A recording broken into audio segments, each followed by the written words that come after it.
Ladies and gentlemen, welcome inside the booth here at Carroll Stadium before today's varsity baseball matchup between the Calvert College and the John Carroll School. My name is Caleb Stein. I'll be joined by Owen Cox up here in a moment. But just to get the stage set a little, today's the third game, the final game in the three-game series, where John Carroll already has the lead 2-0, looking to sweep the Cardinals. The first game on Monday was a 5-4 showing here at Carlo Crispino Stadium. And then on Wednesday, the Cardinals traveled to John Carroll and were leading for most of the game until a 2-1 heartbreaking walk-off loss on a fielder's choice led onto an error.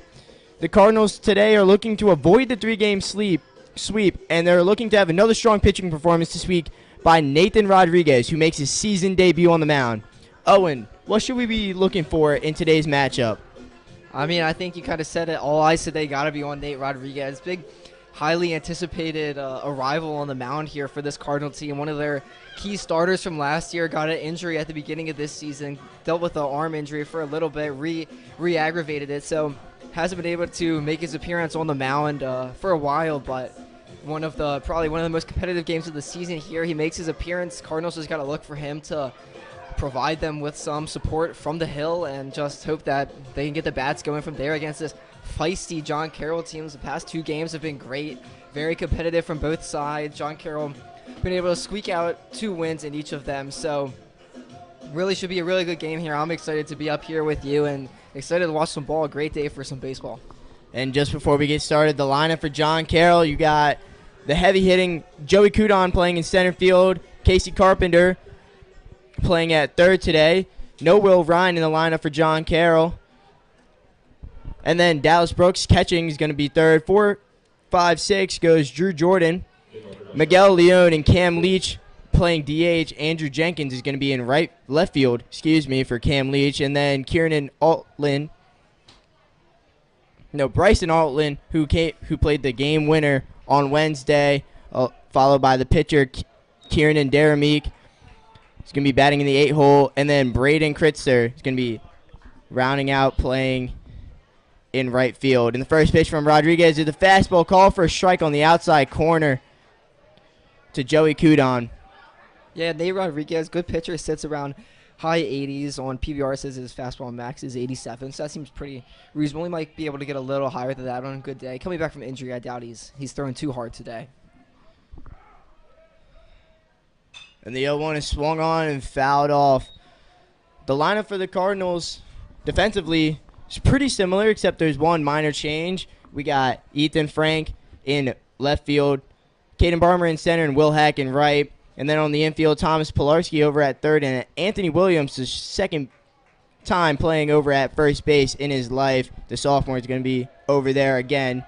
And then Travis Pites is at 0-2. That slider just missed. Travis Pites and Clark Mileto is going to be your double play combination up the middle.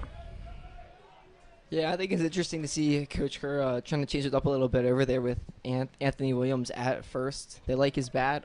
He was pretty good defensively except for that one play yesterday, so I like the decision by Coach Kerr to try to change up the lineup, get some run support from this team, and just he thinks Anthony Williams gives the best chance to win, and I like him taking chances with that, putting his better players in an opportunity to make plays for the team. The 1-2 from Rodriguez. Slider called strike 3. Nate Rodriguez retires Cudon, who's been very hard to get out in this series so far. But strong start for Rodriguez, the Mount St. Mary's commit. Yeah, Cudon, leadoff guy. Sneaky power, has about 9 home runs on the year, which is really impressive for someone of his size. But good job by Nate Rodriguez. A pair of sliders on the outside corner. First one called for a ball. Second one very similar spot, but gets a strike 3 call. One out down here. So now Casey Carpenter steps up to the plate, and he takes strike 1.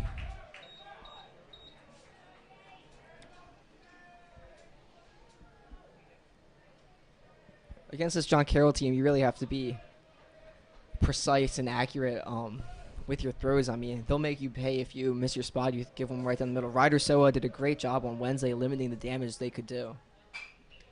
And that pitch is fouled off into the parking lot by Carpenter. They Cardinals had the shift on. They've had the shift on all series for him. Tends to be a pull type of hitter. So far in the series, he's 1 for 6 with a single in his last at-bat on Wednesday, plus a hit by pitch on Monday.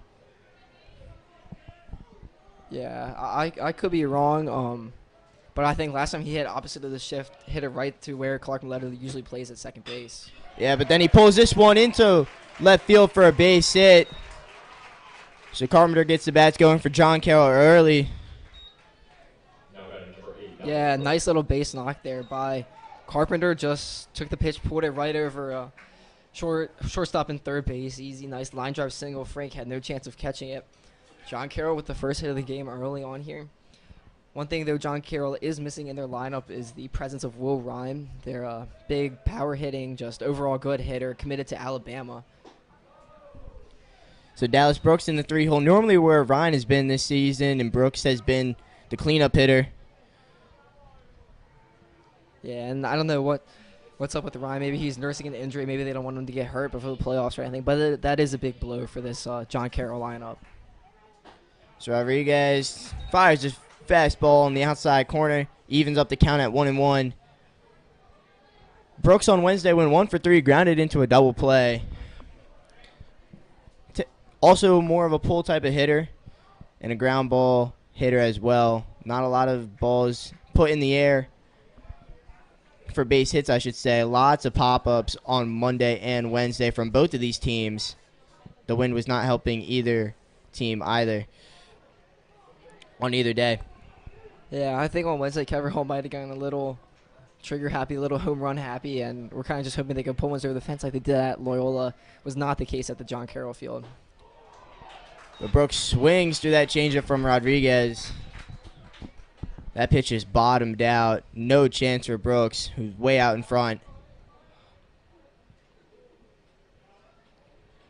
Yeah, I think Rodriguez, I mean, his first start, you see it in the majors. I know this isn't Roddy's first year, but his first start, just once you get past this first inning, then the rest just becomes so much easier. So I think if he can get these 3 outs he needs here, I think hopefully he'll be able to settle into a rhythm and find his way through this John Carroll lineup. It's really hard to fight through. For sure. He throws over. Just as a cautionary thing, John Carroll does like to run on the bases. They got some good speed, especially near the top of their lineup.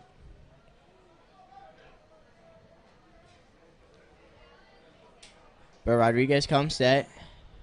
The 1-2. And that pitch is low and away for a ball. Brooks evens up the count. Yeah, Wednesday, John Carroll had 2 stolen bases, so not a lot, but they didn't get much traction or much action on the base pass. Neither team really did. So, and there he goes. He is running. The throw is offline and goes into center field. Carpenter's going to hold up at second. Good back up by Caden Barmer.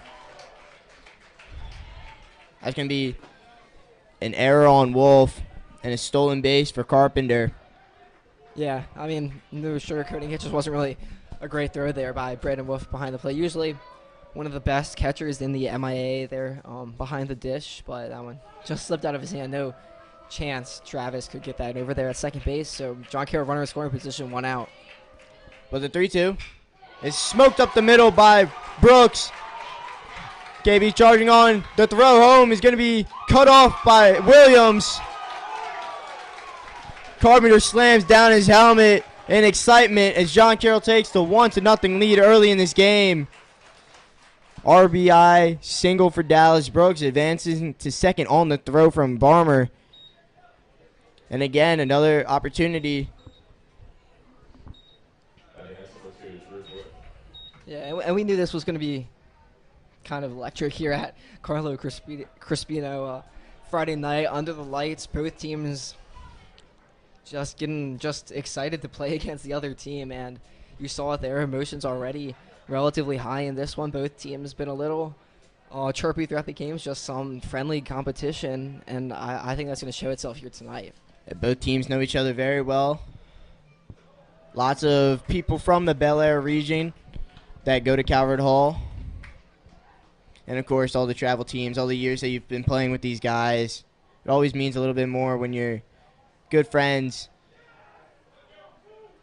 Yeah, and it means some more just to be repping your school and playing for them. And that one smoked up the middle by Drew Jordan. Similar thing. And this time, they're going to throw down to second. He's going to be safe again. Nick Stockton, who was running for the catcher, Dallas Brooks, going on contact there. Smoked up the middle by Drew Jordan. And it's the second one in a row. Another RBI single advancing on the throw. This time, Wolf deciding to throw it down to second, but Jordan was there in time. I don't know about you, Caleb. Got some deja vu there. Just a hard hit ball right up the middle, right to KB in center field. The run scores by a little bit. No outs there for the Cardinals. And now the umpires are calling time, deciding to talk over with the John Carroll coach.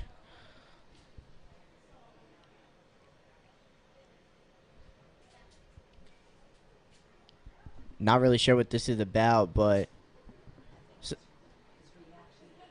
That's what I think it was.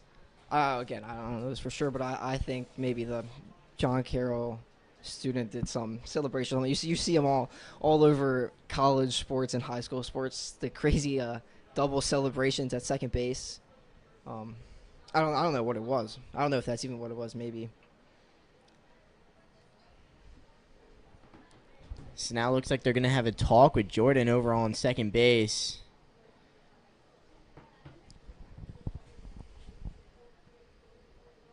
Yeah, field umpire doesn't look too happy.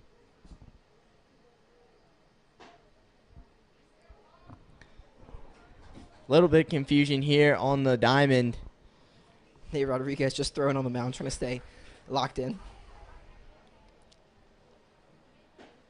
But John Carroll loves playing against Calvert Hall. They love trying to show up and show out against us.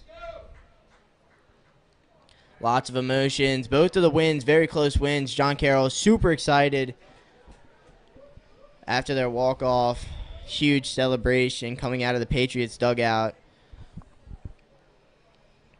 Yeah, and it's between these teams in the past years, not even just like the past two games this year, it has always been close and intense, kind of a rivalry. I mean, it's not like Calvert Hall Loyola, but these games, I mean, both teams really care. They care for their school. They care for their teammates, and I think it does just foster some competition between both sides.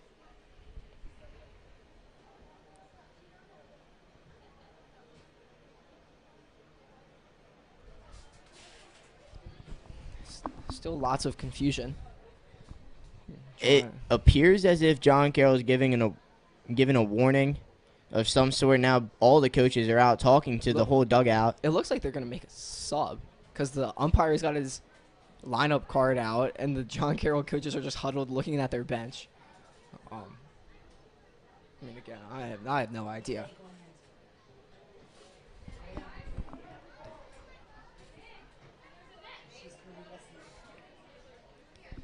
But now's the perfect time to announce that tonight's game is sponsored by Bagel Works Hunt Valley. For a chance to win $50, please go follow Bagel Works on Instagram at BagelWorksHV. Follow CHC Athletics at chc.athletics. And post a story while watching this game, tagging Bagel Works and CHC Athletics during tonight's game for a chance to win a $50 gift card.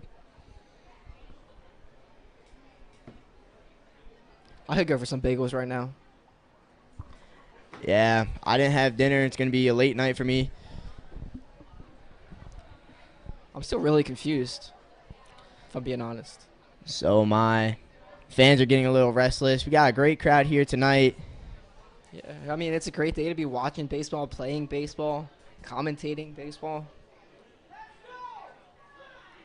John Carroll fans getting a little impatient. There's a lot of them who traveled here. You heard it on the two RBI doubles or RBI singles, and then they advanced on. Again, it's just both teams want to win. They know Friday Night Lights. It'll be talked about. It was talked about in school today. I'm sure it was talked about at John Carroll. And it looks like it might be resolved. Don't want to speak too soon. You just never know.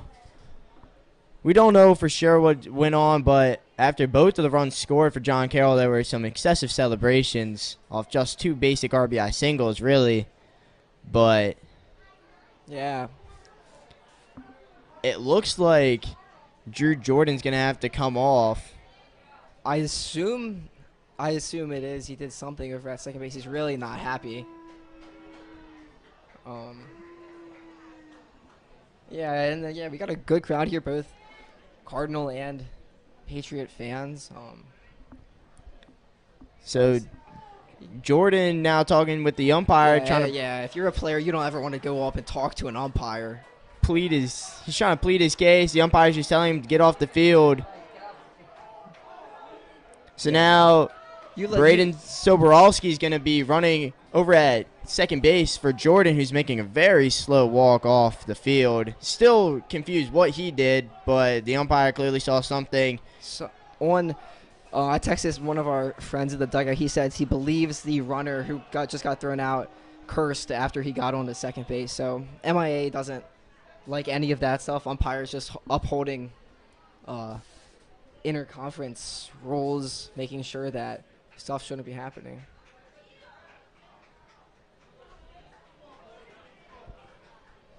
Coach Kerr is getting a little. I think Coach Kerr just wants to watch some baseball. I think he wants his guys just to play. John Carroll, that was a long situation there to make basically a pinch runner substitution. So now everyone's a little bit into this now. Miguel Leon, the junior committed to Maryland, up to bat against Rodriguez. Finally gets the pitch again. And the first pitch is low. Yeah, now's a chance for John Carroll to show that's not going to deter him. And Calvert Hall to show a chance like, hey, this is our field. Don't do that stuff on our field. We're here to win this game. Nate Rodriguez batting it down against the Terp commit. The 1-0 to Leon. They smoked up the middle again. This time stopped by Pites. Pites makes a great play to save it from going into the outfield. Soborowski got back just in time. So there's runners at the corners, 1 out. And now the designated hitter, Cam Leach, is going to bat. Yeah, not a big highlight there by any means, but just great play there by Travis Pites to get that ball in the infield. KB in center field doesn't have the strongest arm, which is which is how 2 of those runs were able to score really easily. Now Nate Rodriguez just giving up singles up the middle. Leach got absolutely sorted there by Rodriguez. Yeah, that was nasty. I mean, when you talk about a sword, that's the definition of a sword. He fell down to a knee. I think the Cardinal dugout's got to get into this a little more. John Carroll's into it. The fans are into it. The Cardinal player is just kind of just watching. So Cam Leach pulls one foul. Long foul ball by Leach there. Yeah, I believe Leon was on the run there. First and third situation run out. It doesn't surprise me if he'll be running again. There's 2 strikes on Leach. A strikeout here from Rodriguez would pump up the dugout a lot. Leon on a run again. But there's Leach. He sends a fly ball into left field. And that one is gone. Bye baseball. Cam Leach leaves the yard. John Carroll extends their lead to 5.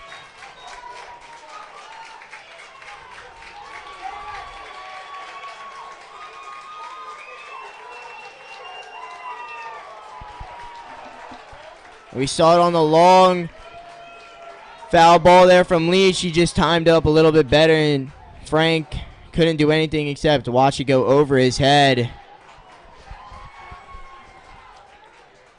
And it looks like that's going to be all for Rodriguez. His season debut is one he's going to want to have back. Just 1/3 of an inning pitch, 5 runs allowed on 5 hits. He did get the strikeout on Kuden.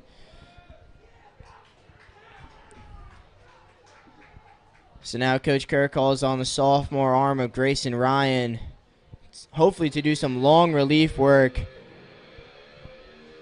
Yeah, Nate Rodriguez just first start after coming back from an arm injury as a pitcher. That's really hard. I mean, he put it out there. He just wasn't the stuff he wanted or was expecting, but I mean, good for him. Get his first start of the year, get that in the books. Cardinals are going to rely on him down the line and really just be looking for him to get his composure and get back in that mindset of a pitcher.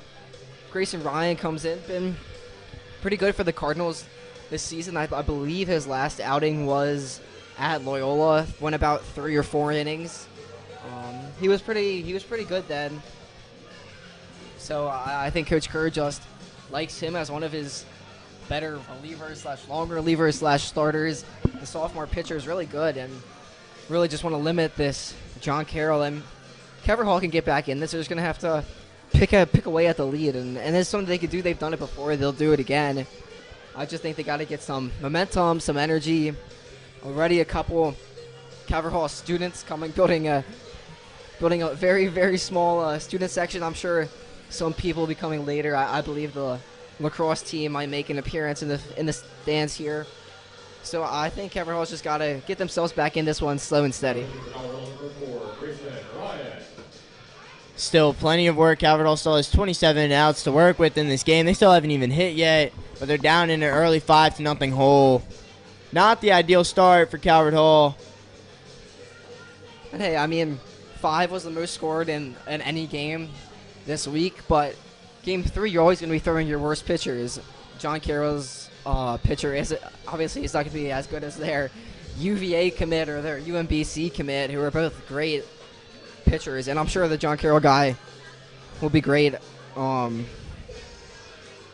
Dara Meek pitching, he's batting for himself today. So that'll be interesting to see what he has when he comes out, to see if the Cardinals have any chance to get back in this one. Right now, they just got to limit the damage, get some outs. So now, still only 1 out in the top of the first, but Bryson Altland, who played hero against Calvert Hall on Wednesday. First pitch from Ryan, slider called for a strike.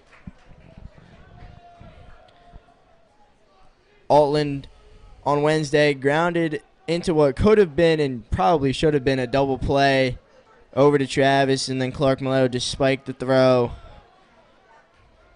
2 runs were scored on that play. And now Altland sends one into left field. And this one's going to get past Frank. Goes 1 hop off the wall. Frank going to get in very quickly. And Altland is out at second. What a relay by Frank and Travis to get the runner out. Bryson Altland runs into his own out. Another hard hit ball, though, from John Carroll. Yeah, I mean, if I'm going to put it honest, that's why you don't get on the bad side of the umpires. I think that was a 50-50 call. But when one of your players is doing some stuff he shouldn't be doing at second base, sometimes that's what you're going to get.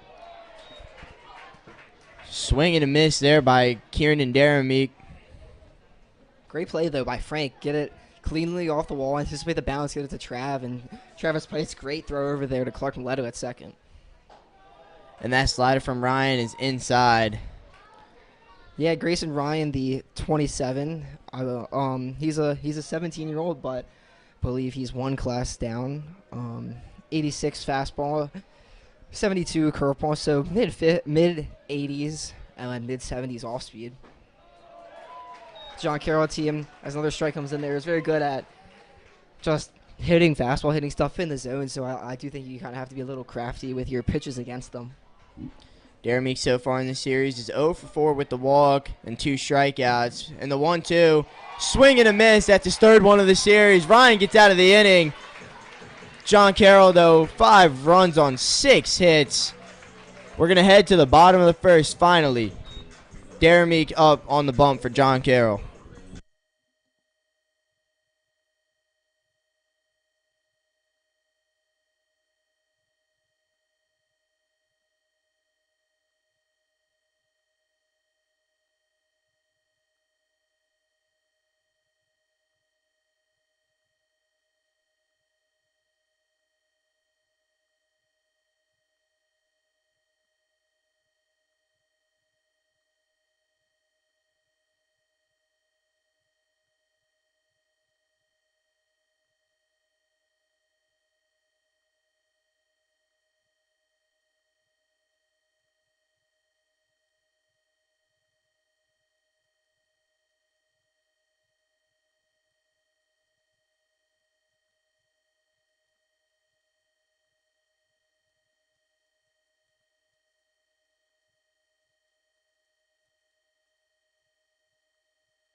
Welcome back here to Carlo Crispino Stadium. John Carroll is currently winning 5-0 as we head just into the bottom of the first. But Will Hack is going to lead it off, followed by Caden Barmer and Travis Pites. The 1-2-3 for the Cardinals due up this inning, facing Kieran Darameek. And that first pitch slider is high and tight for a ball. Yeah, Darameek, I mean, pitcher's dream to come in up 5. That fastball is well outside for ball 2. I always hear this by my MLB The Show announcers when I'm playing. They always say when they come in, you don't want to play too loose. If you're up by so much, you just got to stay focused. Just pretend it's 0-0. That pitch, a strike. Hack, the Cardinals' best hitter so far this season, has reached in every single game this year. Kept that streak alive on Wednesday with the walk. And he cuts and misses through that high fastball from Darameek. Yeah, I think Hack thought that was going to be off speed right there. And Carroll, they don't need like 5 runs now, but they can't let this game get away from them too quick. Still want some momentum. So that fastball's high. Count runs full to Hack. Hack in the fall is going to be heading to Harrisonburg, Virginia, for James Madison University is at.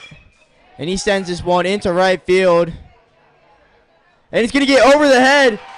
And it's going to be bounced off the top of the wall. Hack's running around second into third safely with the leadoff triple. Attaboy, Will Hack. I mean, best player on this Cardinal team, best batter. Just shoots one into right field. Little oppo taco there for could have been a stand-up triple at third base. Cardinals already got a runner in scoring position with no outs here for the 2-hole. Again, these pitchers are not going to be as good as for both teams that Carroll threw to and the 2 that John Carroll threw. So the lineups, the offense is really going to take advantage. So the first pitch to Caden Barmer is outside for a ball. And you know what that Will Hack triple did? It just put some energy in this Cardinal team. It showed we're not out of this. We're never going to be out of it. So the 1-0 to Barmer. He smokes it past the diving first baseman. Kritzer having some trouble in the corner. And Caden Barmer's going to stand up to second with an RBI double. Telling you, Caleb, these bats came up to show today. That was just smoked right past the first baseman, right down the line. KB with his speed turns that into an easy stand-up double, and once again, the Cardinals just making this lead smaller, one at a time. Altland never stood a chance. And the right fielder, Braden Kritzer, playing just his first game in this series, getting some early action. It looks like he might get some more, but this time Altland's going to camp under in foul territory. Barmer's going to tag up, and he's going to get into third. So Barmer, good heads-up play, advances another 90 feet, still only 1 out. And now the catcher, Braden Wolf, who's the cleanup batter. Yeah, for Trav, that might not feel like a good at-bat, but that's a QAB. That's a productive at-bat. Just push that first baseman so deep into foul territory. KB with his speed could relatively easily advance. A good heads-up play there by KB and Coach Koski to take that extra 90 feet. Runner on third now for Wolf. And Wolf takes that slider for a strike. Wolf's been super unlucky in the last couple games. Got some barrels on some balls, but right at the fielders. He's looking for another breakthrough performance like he had against St. John's early in this year. And he's going to ground one to the third baseman, but he can't make the play. Casey Carpenter could not make the play. So Caden Barmer's going to score. And Wolf's going to advance to first on the error by Carpenter. And he's going to come out now for the speedy Luke Kreiner. He's going to be running. Yeah, I don't know if they were playing, if the third baseman was playing up. It looked like it just kind of just bounced off his glove. And KB just watching the ball all the way, able to take that extra base. So Wolf gets a little lucky there, but 5-2 now, Cardinals again. Just slow and steady, trying to get their runs back here against Darameek.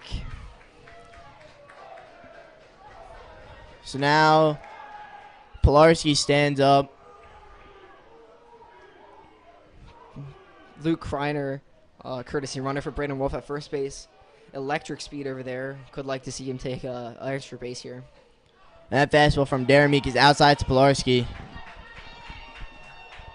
You want to, if you're with the Cardinals here and your Coach Curtis team, you want to keep the pressure on. And I think you do that by barrel the ball. Kreiner looks like he might steal here. He's not going, but that's going to hit Pilarski. Pilarski's just been a hit by pitch magnet, really. So now there's runners on first and second. One out for the switch hitting sophomore Drew Kittleberger, who's playing DH today after playing left field, in the last 2 games. Yeah, Tommy Pilarski not afraid to do some of the dirty work for the Cardinals. Not saying he leaned into the pitch, but he's been hit by a bunch because he's not jumping out of the way. You know the old saying, "We got ice" or whatever. He's one who will sit in there and take it, and he's really team first mentality. He puts down bunts. He'll take walks. He'll get hit by pitches when they're coming at him, and I think that's one of the reasons why Coach Kerr loves him. Coach Kerr trusts him in the 5-hole playing third.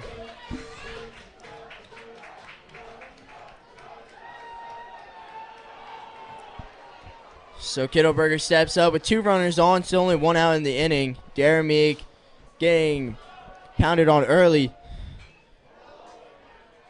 First pitch, foul ball from Kittleberger. Yeah, Kittleberger's on that.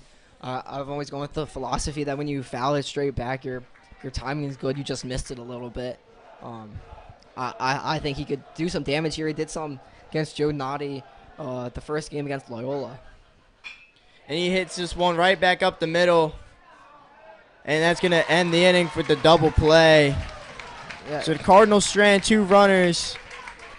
Kittleberger hits into the double play to end the inning, but they get 2 runs back, and Grayson Ryan comes back out, down only 3 now this time as we head to the top of the second.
(9-1-2) duel for John Carroll in this inning.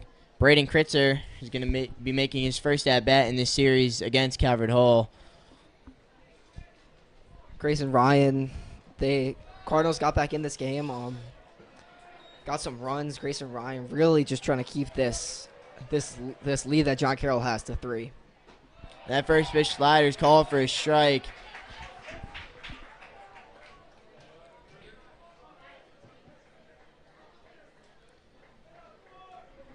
It looks like for Grayson, if he can keep his pitch count relatively low, he'll be able to take the bulk of this game as, the runs keep coming for Calvert Hall. Yeah, and I think that's kind of what Coach Kerr hopes will happen. But the 0-2, that fastball misses high. Kritzer did not chase there. Calvert Hall does have almost everybody available out of the pen. I mean, only person who threw on Wednesday was Ryder Soa. This one hit up the middle again. Kritzer smokes one past Travis. I mean, this is just great hitting philosophy by the Patriots. It's just hard line drives right back up the middle. That's almost what all of their hits have been, except for the one line drive in the left and the home run, and I guess the two hard line drives in the left and the home run. Other than that, they're just playing pepper with the ball, spraying it right back up the middle. Ryan throws back on Kritzer, but he's back up in time. I mean, yeah, when coaches, especially when you just start young, they always tell you hit it right back up the middle, always up the middle. It means your timing's good, the swing path is perfect. Great and all of these have been loud contact, too. Great pitch there from Grayson Ryan. Yeah, that's what I was about to say. Great pitch there by Grayson. Painted outside corner. That's what he's been trying to do with, looks like his slider or a cutter or something that has a little horizontal movement. That one cut on and missed by Kuden. I think it was a cutter. I think he threw cutter slider, which is why this one looked like it went more further than the other one. Coach Kevin knows by now. He's the one that's calling the pitches. He knows that you got to pitch to the outside on most of these guys. You can't be leaving balls up the middle, balls on the inside, because that's where they do their most damage. Lots of off speeds, lots of pitches on the outside coming from all the Calvert Hall pitchers. Ooh, that was close play. Yeah, I thought he got him there. Good job there by Grayson and the Ant. Quick tag, good throw. Good throw, quick tag.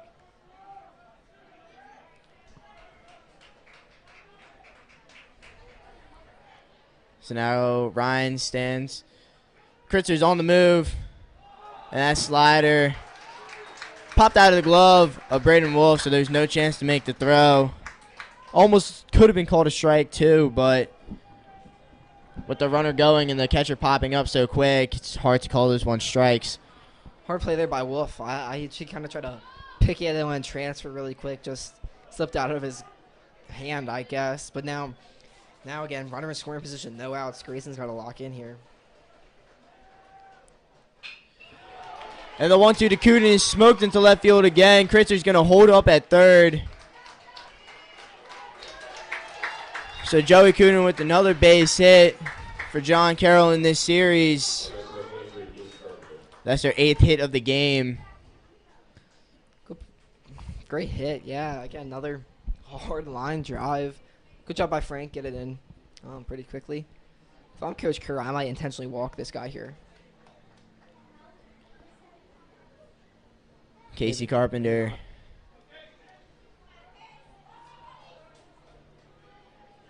It looks like John Ellerman's going to be making his way into the bullpen. Maybe to warm up, maybe to just grab something from there. But Grayson definitely looking for a pitch that Carpenter is going to roll over, especially into the shift, so they can pull a double play.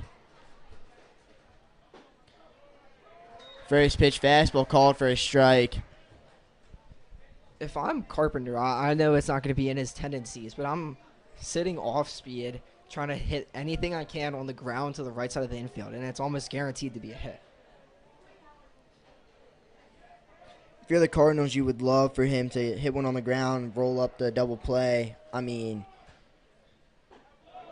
in this situation, you're going to take the 2 outs over the 1 run. You're already down by 3, but 2 outs in this situation is going to be a lot more beneficial than just 1 out. Yeah, I was going to say the same thing. You sacrificed the run for the 2 outs here. I feel like a lead of 3 versus 4 isn't that consequential, especially it's only the top of the second here.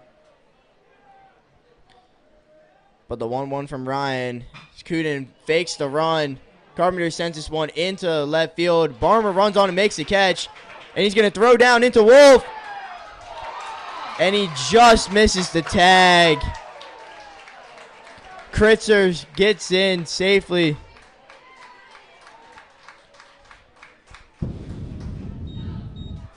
Great throw by Barmer. Great effort. Wolf just missed the tag as Kritzer got under it and slid safely into home. So another run scores. There's a 1 out, though. But now the catcher, Dallas Brooks, is standing up. Yeah, if you're Carroll, I mean, obviously you want the strikeout or the double play, but you're not too upset with that. You go with the run, but now nobody in scoring position. The guy isn't able to advance to second.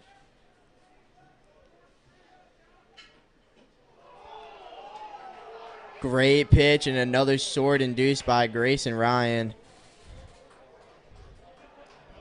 Yeah, he was pretty fooled there. Didn't even complete his swing. Grayson Ryan really looking for a double play ball here. That might make his night if he could get this here. They're playing Brooks straight up, and he's going to swing and miss. Another rough swing from Brooks. If I'm Calvert Hall here, I'm very watchful for the hit and run / just steal. There was a speed over at first. I know Grayson's kind of tried to keep him honest over there, all the runners. The 0-2 to Brooks. That one's low and pops out of the glove of Wolf again.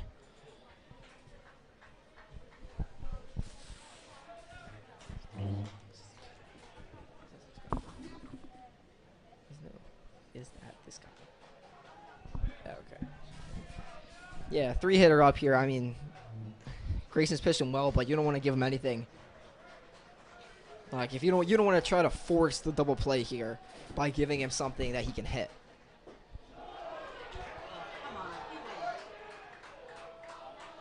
It looks like he almost swung there, but the field umpire is going to say Brooks held up. Yeah, I think he did hold up, but I mean the field umpire really does not have a good angle to be watching that. No offense to him, it's just with two umpires, you're not always going to have somebody down the first and third base lines. Kuden running.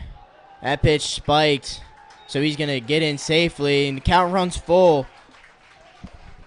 One thing Calvert really just hasn't been able to do today is hold these runners and not let them advance. I feel like almost anytime there's been a runner on first, they've been able to advance to second and get somebody in scoring position. Count is full, one out. Kuden on second. Soborowski, who's going to have to replace the ejected Drew Jordan, standing on deck. Here, if I'm Grayson, I don't hate a walk. Not like you do it on purpose, but try to throw something outside corner, inside corner, get him to chase. If not, bases open, no harm will be done. Kuden running again. Strike 3. Brooks goes down swinging, so Grayson gets the second out of the inning, but Kuden takes third.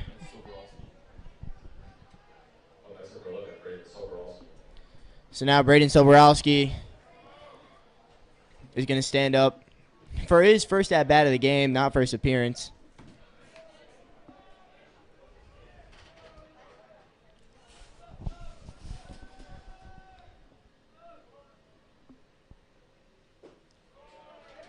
And that time he definitely went there, so lots of swings and misses induced by Ryan so far right now. Yeah, this John Carroll lineup, or their roster is very talented, but this is not their normal 4-hitter up now. So Grayson can take advantage of that. So the 0-1 to Soborowski is smoked right back to Clark Millett, who plays it on the hop, throws it over to Anthony Williams. So the Cardinals limit the damage as much as possible. Only one run allowed in the top of the second. So the Cardinals down 4 now, 6-2 as we head to the bottom of the second.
7-8-9 duo for the Cardinals in the bottom of the second. It's going to start off with the second baseman, Clark Mileto.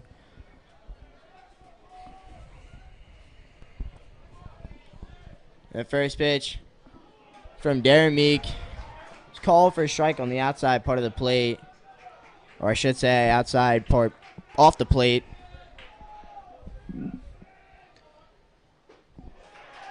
Clark swings through that off speed from Darren Meek.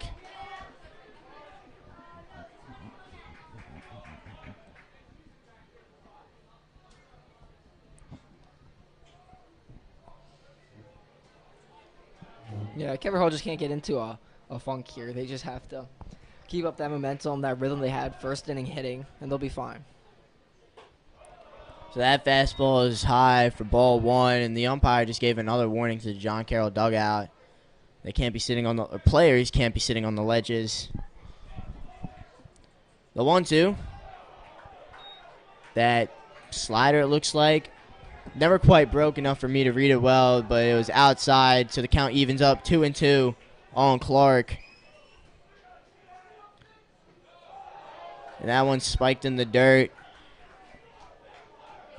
Yeah, Clark's gotten himself back into this count just by not swinging, not reaching for anything, not expanding the zone when he's down 0-2.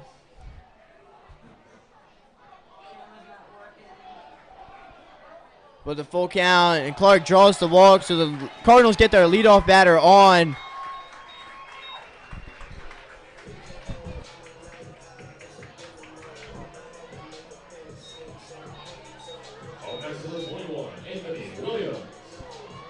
So now the sophomore first baseman in this game, DH in other games, shortstop in other games.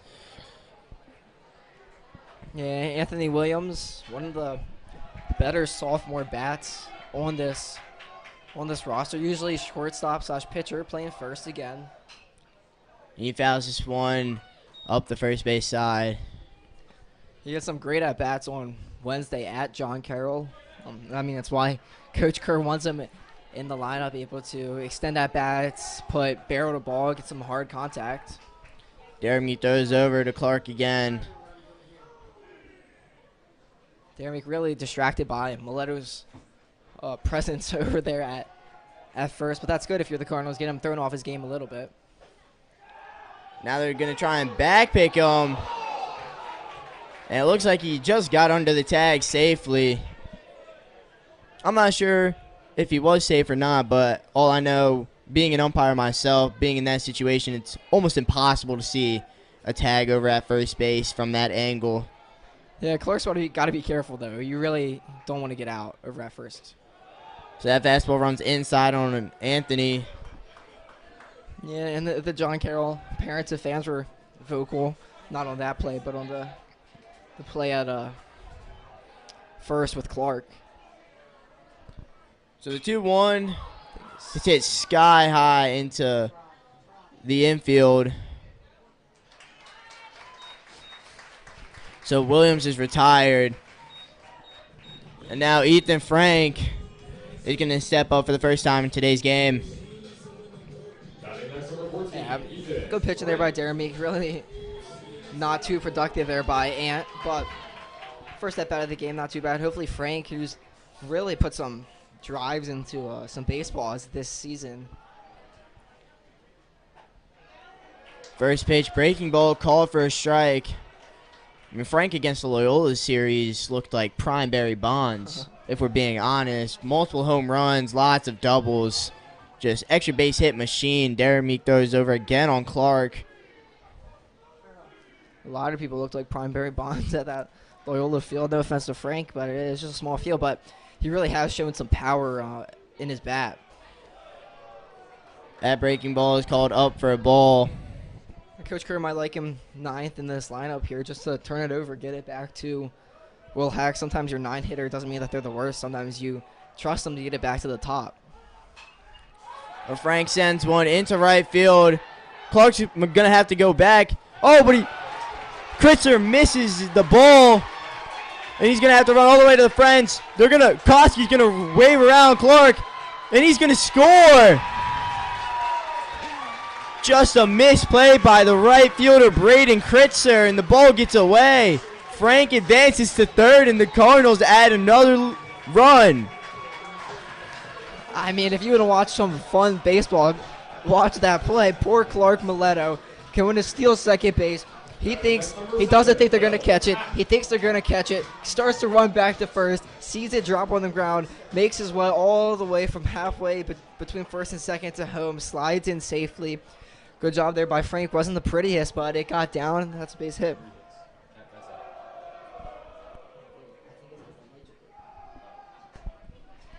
So now the first pitch to Hack, who tripled in his first at-bat. Tripled. The ball just traveled over Kritzer's head again over on that play.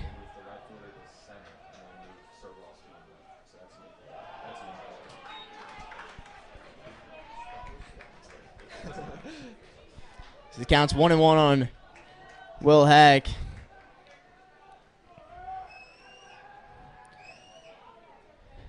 That breaking ball is called for a strike on the outside part of the plate. Well, Hack doesn't agree with it. I mean, I didn't agree with it too much, but I think this umpire has been good and consistent so far today, calling those outside pitches. Hack's a good batter. He'll fight. So the 1-2. Called strike 3. Hack's very upset with himself or the umpire. That slider did look a little low from up here on the Hack, who's 6'3", but sometimes you just got to go with the umpire's call. Yeah, I know. I just said the umpires are pretty good. I didn't like that call. I thought that was low and outside. I mean, if you're Hack and you put a swing and you make contact with the ball, you're not getting the hit. So it's lose-lose situation there for him.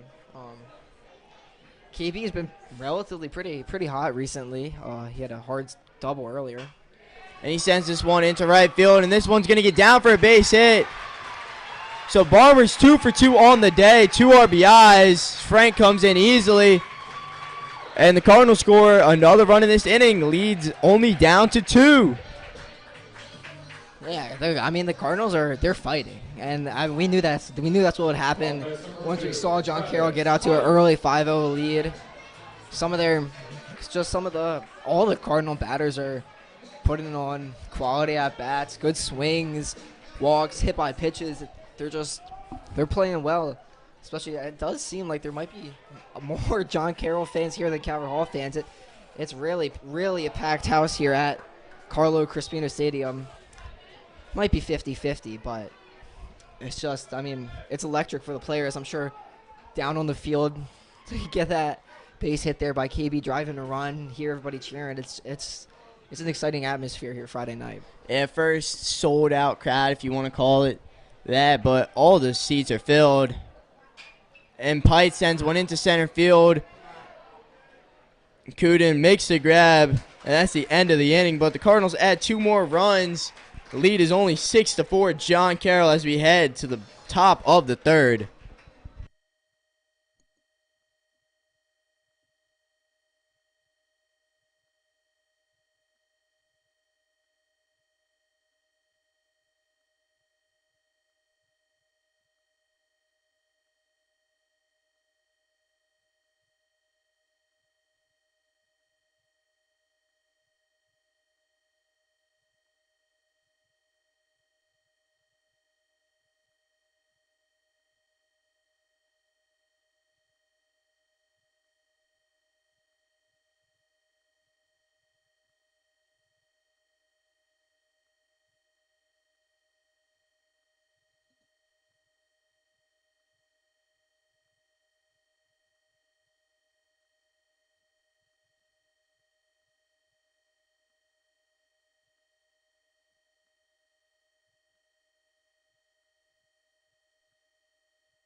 So Miguel Leon leads off for John Carroll in the top of the third.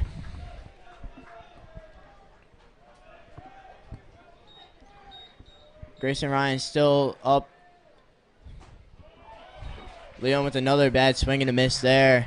Yeah, Leon, the new shortstop for John Carroll. We have a lot of defensive changes once Jordan came out of the game for Soborowski. Get to that after this pitch. And Leon just skies it over near first base. Anthony Williams makes the grab. First out.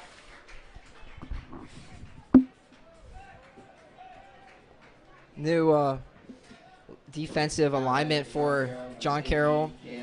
Kudon second, Carpenter third, Brooks still catching. Soborowski now in left. Leon shifts over to short. Jenkins now, who's being DH for, is still in center, or has moved to center from left. At Altland at first, Meek pitching, and Kritzer. Braden Kritzer Kritzer still in right field for the Patriots. Is that a strike? No idea. Okay. Fastball from Ryan, call for a strike. This is 1-1. That first inning fiasco really just set this game off. Fans are now a lot more invested. The dugouts are super invested. It's a close game as the sun starts to set, or is setting. The count's 1-1 on Leach. Leach played in Monday's game and not Wednesday's game for John Carroll.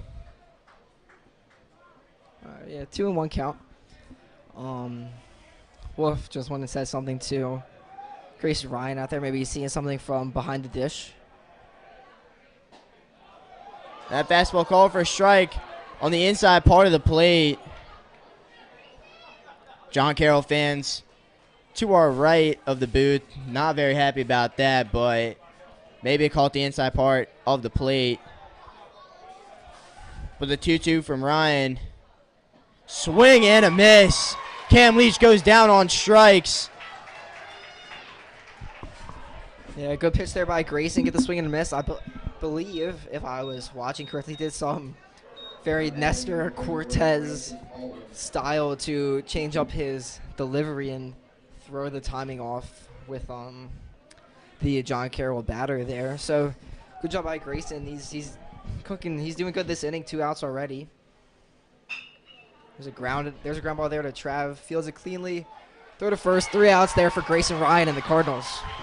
Ryan is hyped up as there is the first clean inning of the game. No run scored for the first time through the first 4 frames. John Carroll is winning 6-4 as we head to the bottom of the third.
As we come back here inside the booth at Carlo Crispino Stadium, it's the bottom of the third.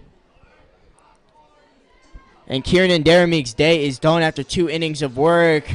Jack Hudson's going to come on now, possibly for some long relief work.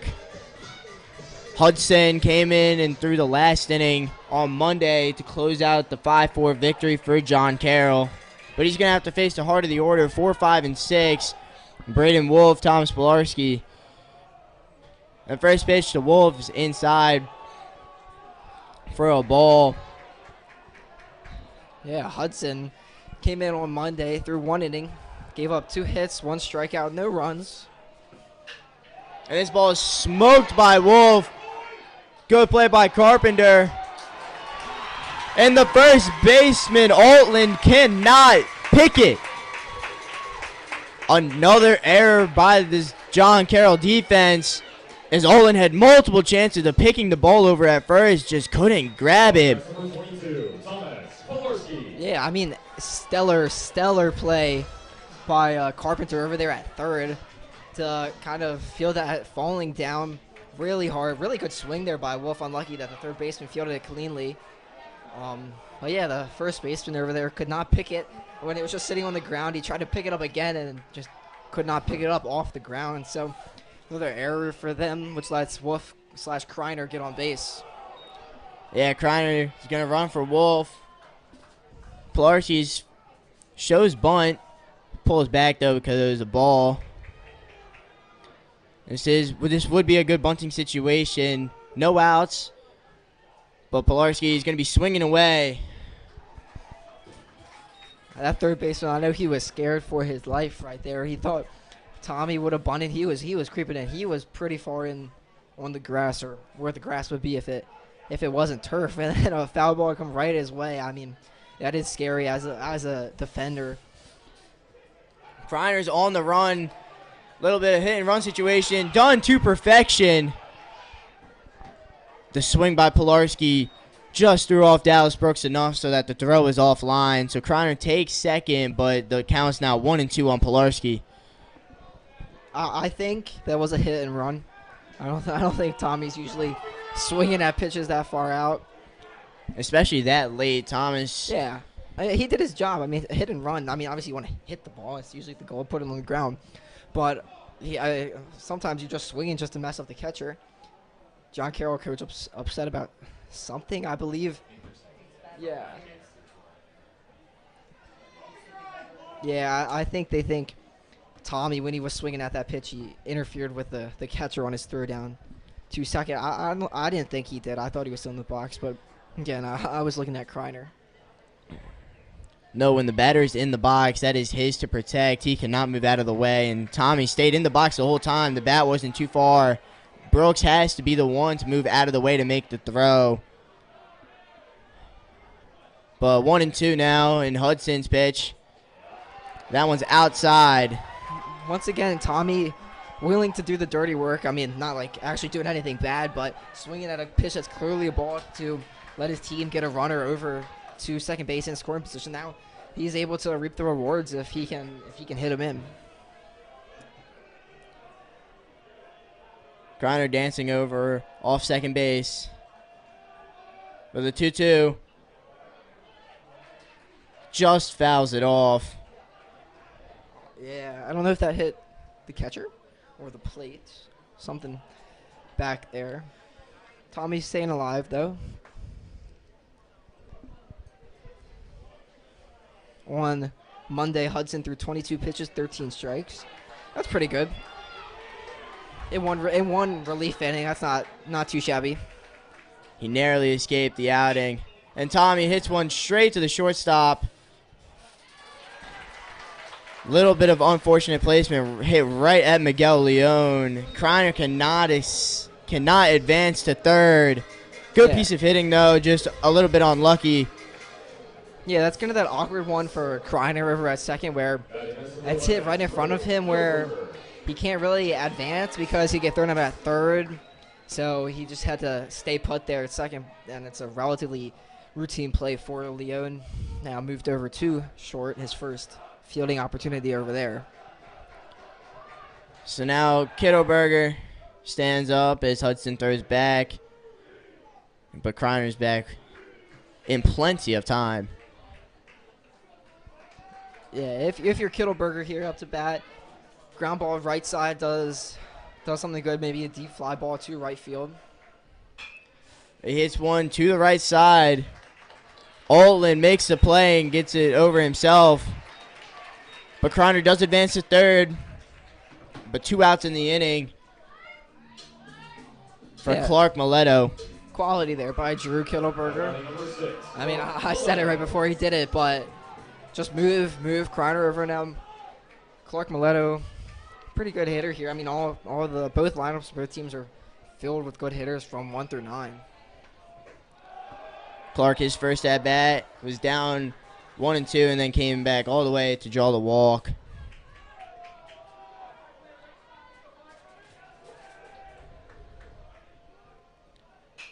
But that one's fouled back, and it looks like Carpenter is going to have enough room to make the catch. So Clark is retired on the foul out just in front of the Cardinal bullpen. And that's how the third inning is going to come to a close. John Carroll still leading 6-4.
Kieran Darameek is going to lead off the top of the fourth here for John Carroll. Grayson Ryan's still out there. Just 2 2/3 inning of work. So Darameek still batting, not for himself anymore, now batting for... Can you do that? Can you have 2 DHs? We'll have to check on who he is batting for, but Darameek sends one into left field. And Frank's going to have to play it off the wall again. This time it's not going to be as good of a relay. So Darameek gets into second with the double.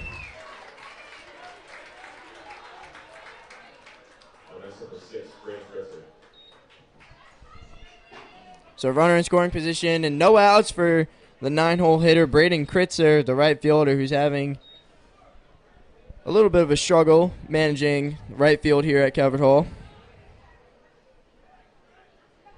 Grayson Ryan can't let that get to his head too much. I mean, it was a good hard hit ball, but just consistent to his stuff. It looks like Cardinals were playing the squeeze bunt. Not going to lie, that was very scary. That was a very, very dangerous call, especially since he did not show bunt at all. And Tommy just sacrificed their lives for the team. Luckily, luckily he didn't swing. Love those guys. But we need them on our team very much. So now the corners are just going to play in as Kritzer swings through that slider from Ryan. And now you know he's not bunting. Tommy's playing back behind the bag. So is Ant over at first. Yeah, 2 strikes. No point in trying to bunt. If it's a foul ball, it's automatic out. Might as well just try and swing away and advance the runner. Clark makes a great diving play. So robs Braden Kritzer of a hit and possibly an RBI. Great play there by Clark Mileto to get the first out of the inning, and Grayson Ryan's really appreciative of that diving play. Yeah, that could have been bad there. Clark just got a good read on him, made his jump at the right time, stuck his glove out. Great catch there to probably save a run, in all honesty. Now Grayson Ryan, now he can operate with one out. Not as much pressure to get a strikeout or anything here.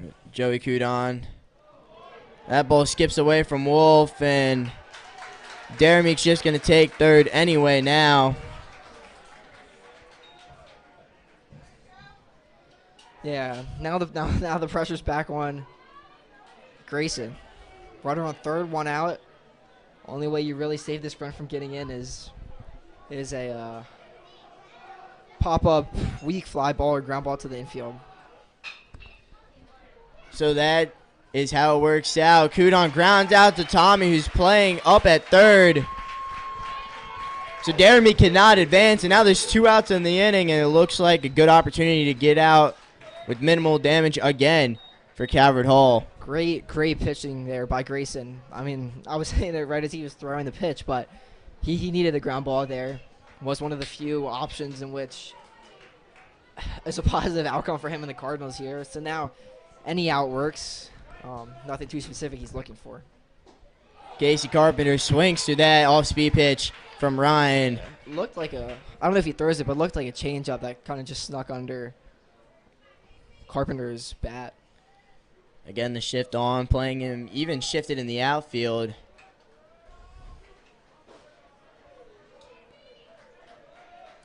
But the 0-1 from Ryan is hit into right field. Even with the shift off, I don't even think that would have been called. That was just a good piece of hitting by Carpenter there to drive in Daramique. So now the lead is extended to 3. John Carroll off their 10th hit of the evening, and it's only the 4th inning. Now has 7 runs on the board. Yeah, that's 2 base hits to right field by Carpenter recently. I don't know if the shift makes much sense against him anymore. 1 run's not too bad. Grayson Ryan just trying to escape with only that. That slider from Ryan called for a strike. It looks like this game's going to get a little bit more interesting as the lacrosse team just coming back to campus from their game at Severn. Now off a good win. Yeah, lacrosse won 17-10 at Severn. Good job by them, just keeping up with what they've been doing all year. But Calvert Hall, it seems like we have a lot of fans. Calvert Hall and John Carroll both have a lot of fans, but John Carroll seems like they might have more student fans here than the Cardinals do. So maybe fresh off a win, the lacrosse team can provide a spark, some energy to the Cardinals. The lacrosse team all year has been showing up to the games like water polo and volleyball and football and soccer. They've been leading the spirit team all year for Calvert Hall. First baseball game of the year for these guys.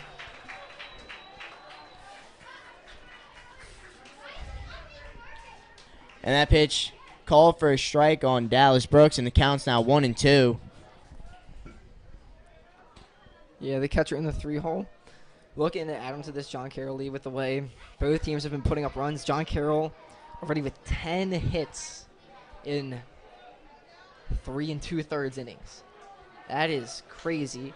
And then Calvert Hall with 4 3 innings. So still very impressive for a high school game, but John Carroll much more.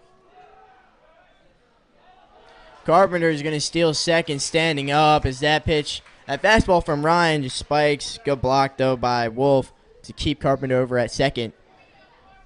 I feel like there's been a lot of – that wasn't a wild pitch, but I mean, it kind of was. Just stuff that Wolf's had to block or try to pick that hasn't helped him have any chance to get a runner going down to second or third. But the 2-2. That one gets away from Wolf again, and this time he's going to throw down. Carpenter's going to take third. Another spiked pitch by Ryan. Yeah, I mean, I don't want to repeat myself, but it's the same thing, back to back. Once again, John Ellerman up in the Calvert Hall bullpen. He's been throwing, and he's looking alive here. Interesting to see if they bring him in next inning or if Grayson has some trouble here. Grayson really, really wants to get this out here. He had him 1-2, I believe, early in the count. Brooks has been fooled on some inside breaking balls earlier today, so maybe Grayson goes back to it. With a 3-2, cut on and miss. Brooks goes down swinging. Ryan's fired up. John Carroll just leaves the top of the fourth with only one run. They strand Carpenter over at third. Now the Cardinals got some work to do. Bottom of the fourth, down by 3. Let's see if they can do some more damage against Jack Hudson.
So we come back to the bottom of the fourth. Anthony Williams going to lead off as 8-9-1. He's going to try and get the party started in front of this filled stadium with the number one lacrosse team in the nation looking on in front of all the fans from both schools well represented. Jack Hudson out for another outing as Anthony Williams fouls this one back into the netting. When we were talking up here in between innings, and you really, I mean, having an 8-9 of Anthony Williams and Ethan Frank to get back up to Will Hack is, you can do a lot worse than that in the bottom of your lineup. That slider from Hudson's outside for a ball. Yeah, these two guys have great power and great speed. They can put the ball in play hard. Is that one spiked by Hudson? Anthony Williams very stone cold, no expression on his face. I mean, he's up there.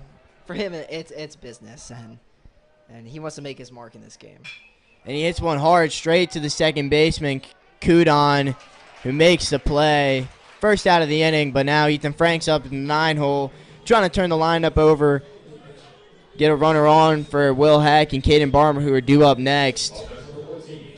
Yeah, good swing there by Ant. Kind of just unlucky right to the second baseman, Kudon.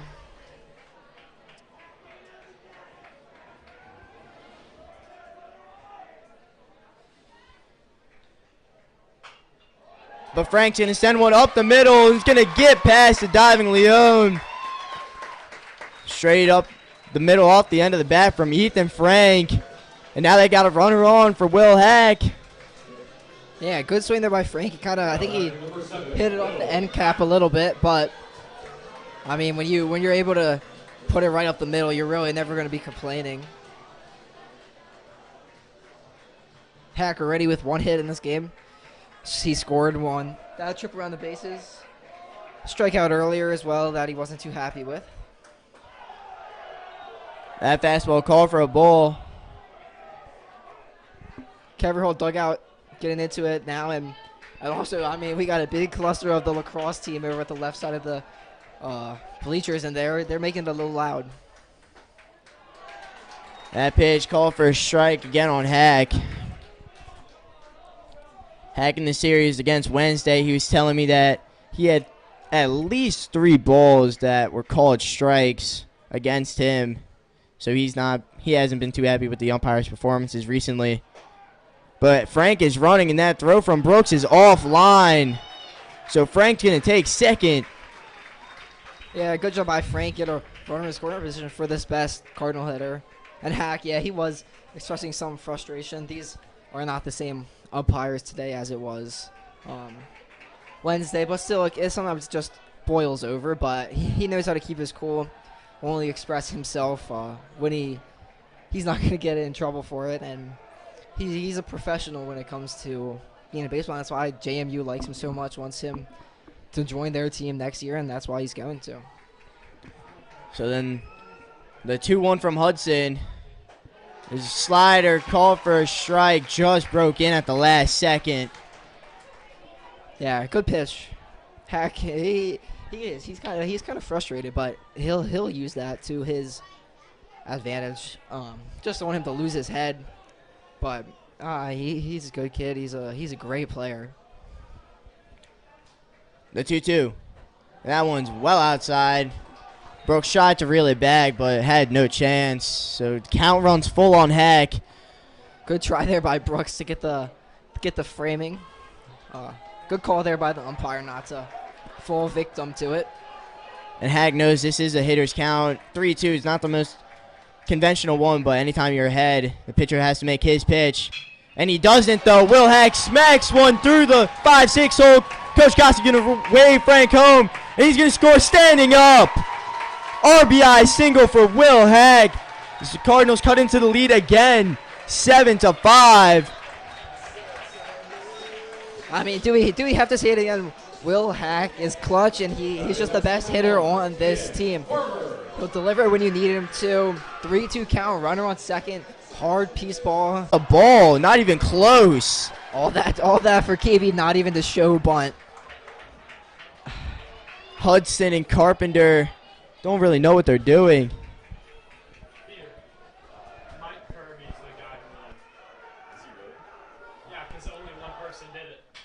And oh my. He sends this one high, but it's going to be drifting foul. KB was all over that fastball from Hudson. Yeah, KB was just ready to pounce on whatever he's on. He hit that thing sky high. It might have been a home run if it was fair. If it was right down that line. Hudson steps off again. It's kind of hysterical at this point. Hack is running again, though. Or not again, for the first time. And the ball gets away from Leone, so Hack's going to take second. Count runs to 3-1 on Barmer. Absolute perfect hitters count right now, and Hudson can't really throw over to first anymore. He's got to throw home now. He can still step off. No, Hack excited there, gives a little fist pump as he slides into the bag. He's excited for his team. KB is ready. And the 3-1 from Hudson. And it's ball 4. Ooh, no, it is not. Excuse me. Sorry. I don't even know what to say. That looked really low, but... Yeah, KB thought that was low. I mean, I did as well, but umpire called it. So the payoff pitch, the 3-2. And KB's now just in fight mode. He's going to foul that off into the practice fields. And that's the consequences of the umpire calling that one a strike. KB kind of had to go kind of with a little golf swing for that one just to foul it off because he's afraid. He knows maybe if there's another low call like that, umpire might not give him the call. So again, another 3-2 coming, and this time definitely ball 4, and KB's hyped. We've reached on all 3 at-bats today, and now you got runners on first and second for Travis Pites with only 1 out. Yeah, this Cardinal team is hyped. They're in it. They're excited. They're energetic. They're over this pitcher. Like they're all over his pitches. Hack, hard ground ball. Frank, hard ground ball. KB with a single. Hack stole a base. Now the 3-hole. Travis Pites committed to George Washington to play next year. His next 4 years. one of the better hitters. Been finding his rhythm as of late. 2 pop-ups today, but still, I mean, Coach Kerr trusts him, and for good reason. These are the type of hitters that you want to see in Hudson. He just can't get his eyes off Hack.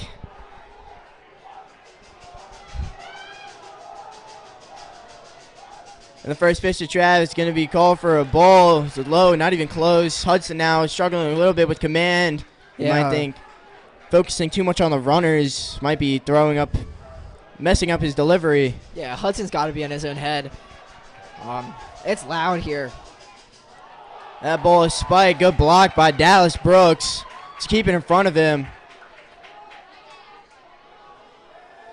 I mean, any extra base hit here, that's going to bring in 2 with great speed on the bases. Maybe a long single can do the trick as well. Yeah, and just pure hitters count here, 2-0. You don't have to reach. You want to find your pitch. And Dallas Brooks is going to throw back. It's going to hit off the helmet of Hack. And that pitch was also low, so 3-0 on Trav. You wonder if Coach Kerr is going to give him the green light. I wouldn't think so. I assume that's what you were going to say. I was going to say the same thing. I wouldn't think so because you just don't know what pitch is going to come, if it's going to be a ball or a strike, fastball or off speed. It was a fastball, and it looked like it just caught the outside corner of the plate, so 3-1. Good frame job. Usually 3-0 umpire just is almost an automatic strike call unless it's something very egregious. Still, really big hitters count here for Trav. So the 3-1 to Travis. He didn't swing, but they're going to call it a strike on the pitch, which again looked pretty low. Yeah, I disagree with that. I think that was very similar to the pitch against Hack earlier, that low slider outside. But the 3-2, he fouls this off. And all the last 3 batters have gotten into 3-2 counts. Yeah, good job by Trav to just foul that off, stay alive. He looked a little off balance in his swing, but all he had to do was make a swing on it, just spoil it, and give himself another chance, make a better swing, power something in play. So the 3-2 again to Trav, and that's ball 4. The bases are loaded. I mean, this is why your 4 hitters for. You bring them in. Hack with the single, KB with the walk, Trav with the walk, and Hudson's pitch count's going way up now. Still only 1 out in the inning. You got Braden Wolf. All you are asking for out of Braden Wolf is to not hit it at an infielder. Yeah, I wasn't gonna say that because I didn't want to jinx it. He's not the fastest on the team. He has had a tendency to do that. But he also has a tendency to put some power in some swings. Had some power behind that ground ball, though. Luckily, it was foul. Corner's playing up on the... If you're Wolf here, sorry to cut you off. I was just going to say, if you're Wolf here, no matter what you do to this ball, you have to be running your hardest out of the box. If you put it in play, no matter what. And so that slider from Hudson, just too high. And now the JV baseball team has made their appearance after their game at John Carroll.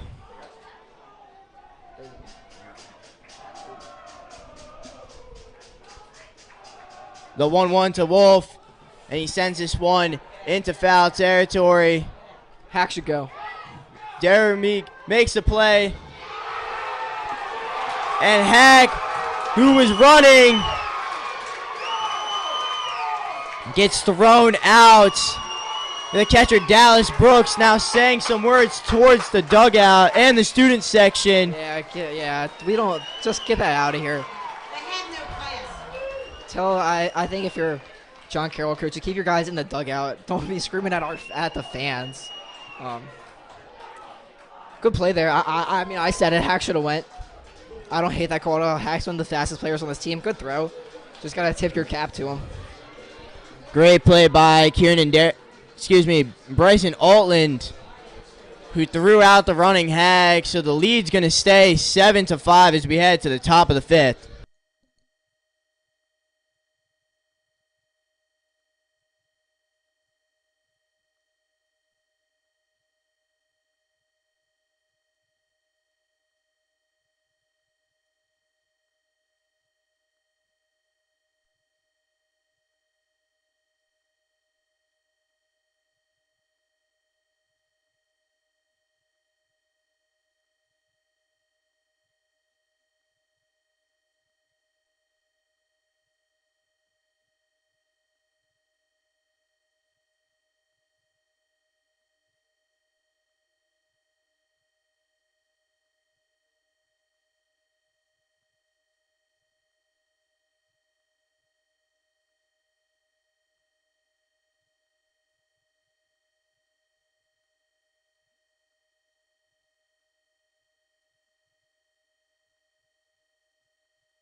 So Jack Hudson, the pitcher for the last couple innings for John Carroll, is going to bat now. I assuming the DH role for Cam Leach. I believe he's in for Sobierowski. Because this is where he was hitting. You would be correct. This is 4, 5, 6 due up. But I could not tell you what the defensive alignment for them is right now. Ryan slider just outside. Hudson did not go around. I'm assuming Hudson's a PO. So if you're Grayson, I would just throw fastballs. I don't know if he is a PO. Maybe he, and I'm sure in travel ball or whatever he plays sometimes, or he plays the field. But I would not be throwing this many off-speed pitches. You still have John Ellerman in the bullpen for Calvert Hall right now. The count's 3-1 on Hudson. There you go. That pitch is called for a strike. Wouldn't surprise me if he has the red light all the way. Again, I don't know if he is a PO. But if he is a pitcher only, and he doesn't get reps in the cages, I'm throwing 85 right down the middle. Slider called strike 3. Hudson goes down looking, did not swing the bat once. First out of this top of the 5th inning. So now the 5-hitter and now the shortstop in this game, Miguel Leon. Grayson Ryan showing some emotion after that. Lets out a little scream. I think showing some emotion like that is good. Just don't direct it to any other team. Leon drops a bunt, but it just rolls foul at first base. I think both teams should just be, if you're hyped, just celebrate with your guys. And I think Grayson letting out a little scream, it's nothing bad. I think if he were to scream at the John Carroll dugout, he should not do that. And these games, they have been chippy the past 2 days, or Wednesday, Monday, and we're seeing it here today. The 0-1, Leon does not show bunt, but that slider drops in for a strike. Leon, I get what the John Carroll fans are saying, but look at Leon. His toes are on the inside white line of the batter's box. He's crowding that plate, so if you're Grayson, and God. Leon goes down swinging. Ryan is even more hyped up now. 2 outs gone in the top of the 5th. And Pites' throw to Clark just got away just a little bit.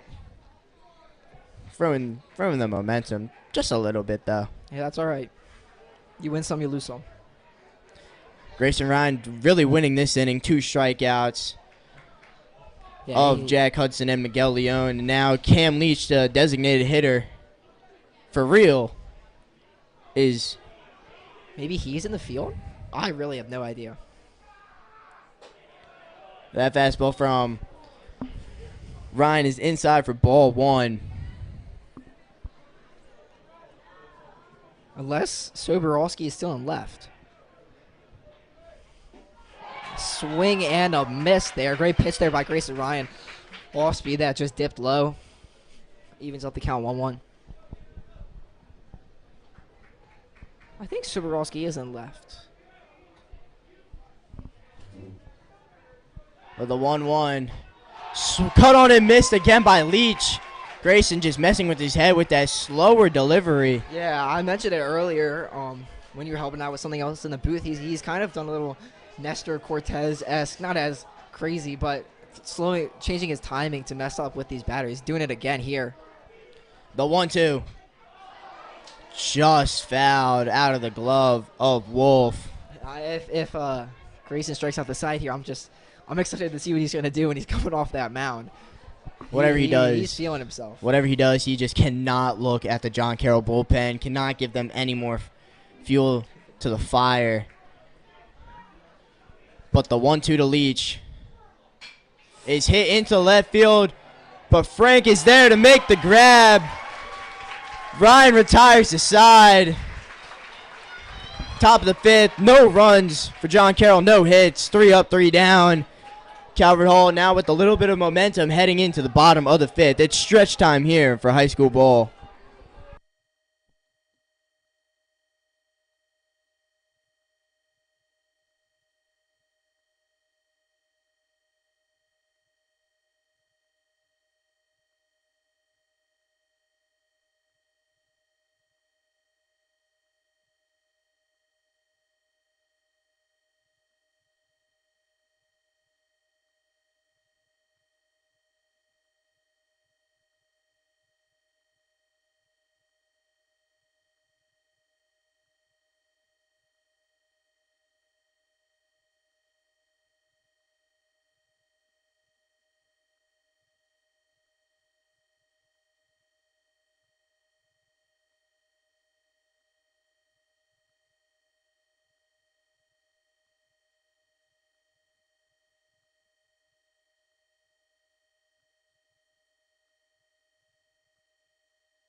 So here we go.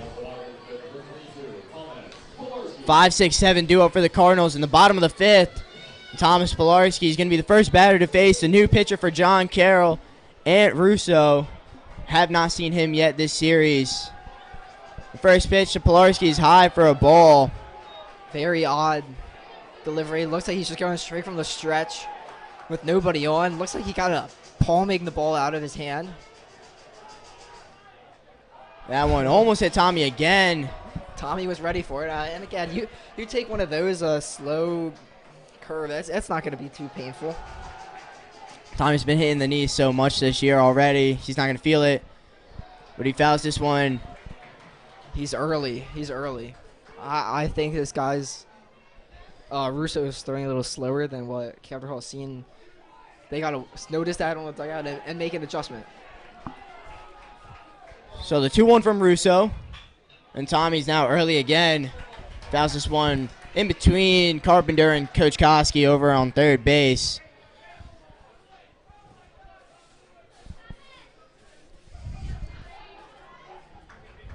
Coach Koski gets a lot of action down the third base line. Coach Carroll over there down first. Not as much. The 2-2 from Russo. Caught on and missed by Pilarski. He goes down swinging on that slow slider. First out of the inning. And now Drew Kittleberger is going to stand up for the third time this game. Yeah, good off speed there. This guy looks hittable though. Definitely slower off speed and fastball. Slower than what Carroll is seeing. First pitch fastball again is high. Yeah, Kittleberger here. Batting in the Calvert Hall. Okay. Come on. Just a little base knock to get things started. Kittleberger takes a wide turn over to first. And the throw is way offline, goes way over to Casey Carpenter, who is backing up. I think had Kittleberger anticipated that kind of throw, he would have taken second easily. Yeah. I was going to say, if I was trying to figure out where Kittleberger was in our lineup, but I was going to say he's got a chance here. He could put a spark in this team, and hard single there. Could have been a double. Just get some runners on, get the crowd back in it, get the dugout back in it, see what Clark can make happen. And Russo's going to throw over on Kittleberger, who's got decent speed over at first. He's not the fastest guy on the team, but he's not the slowest. He will steal a couple bases when necessary. But he's going to face Russo now has to face Clark Mileto, another lefty. Hey, that was good, guys. Thank you. Anybody want anything before I leave? All good, thanks. Thank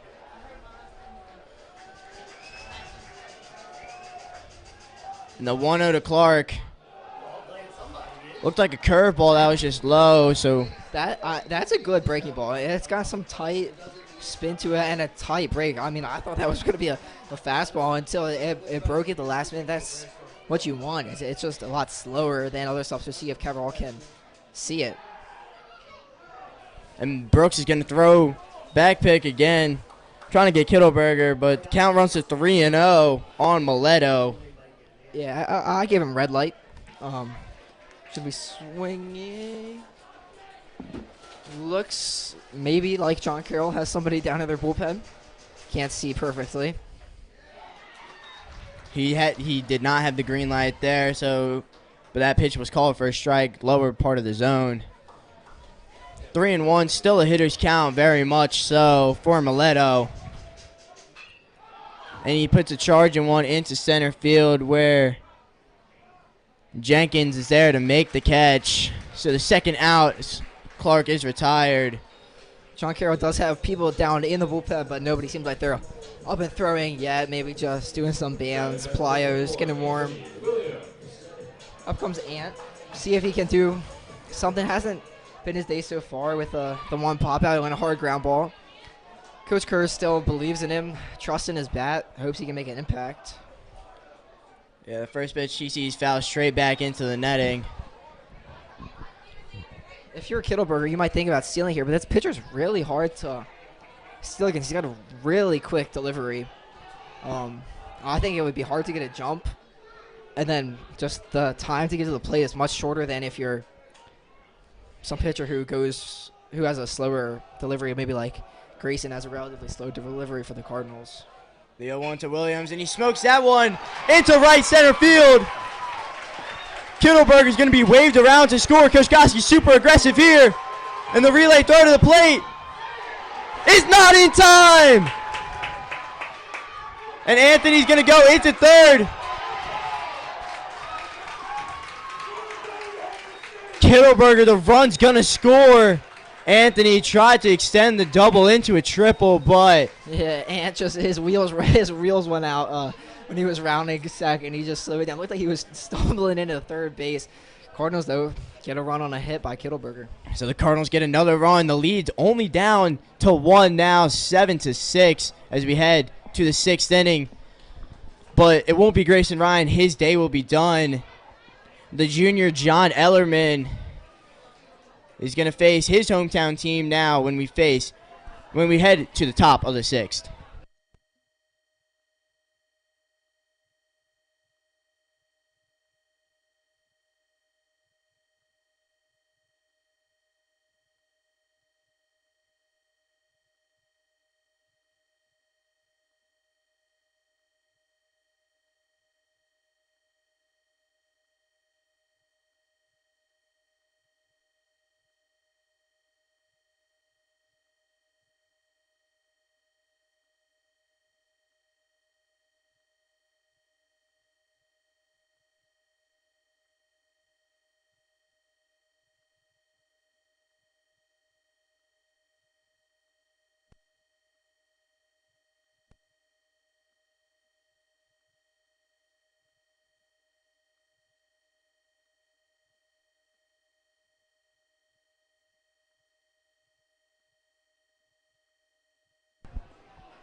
Seven, 8, 9 due up for the Patriots in the top half of the 6th inning, and they're going to face John Ellerman for the first time in this series. And that breaking ball by John drops in for a strike. Yeah, Ellerman, the junior, spent his last 2 years on JV developing. Comes up to varsity this year. They really like him as a PO. He's had some action this year, been pretty productive when he's been out. And Altlands sends one right back up the middle. Another base hit for John Carroll. Yeah, another just ground ball that rolls over the mound up the middle. So now Kieran Dearmike still in hitting for himself now at this point. Call for a strike. Ellerman's fastball sits around mid-80s. Looks like his max might be like 85, 86. Curveball hits high 60s. So pretty big disparity there. That pitch is yanked into the other batter's box. Mike pitching two innings today, gave up the 4 runs, and then Hudson came on for 3 innings, Hudson came in for 2 more innings, gave up a run, and then the new guy, Ant Russo, gave up another run in his first inning of work. But Ellerman's fastball is high on Mike.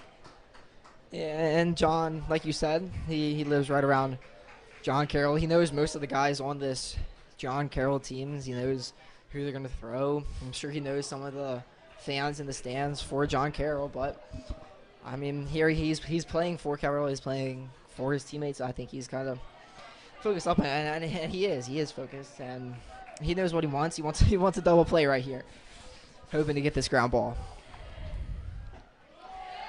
Another good breaking ball from Ellerman, just feeding those breaking balls in and in until they'll prove that they can hit them or at least swing at them. Dolsky's still up, or not still up in the Cardinal bullpen. Sure has relief for John or to close out the game. But the 2-2 is just outside for a ball. That fastball, a little up and away. If you're John here, you really don't want to walk. You want to be able to get at least probably 2 outs from 7, 8, 9 before you have to go back to the top of this John Carroll lineup. Well, the payoff pitch fouled off. Good job by Mick just to stay alive.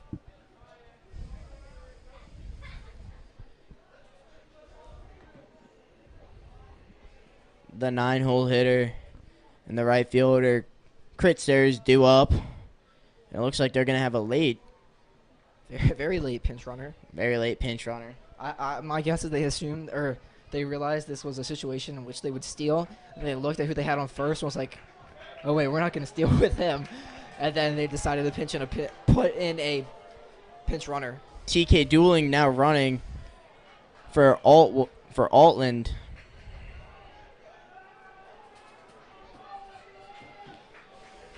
Yeah, a steal wouldn't surprise me here. They got fresh legs. John agrees. Count is still full on the batter, Mick.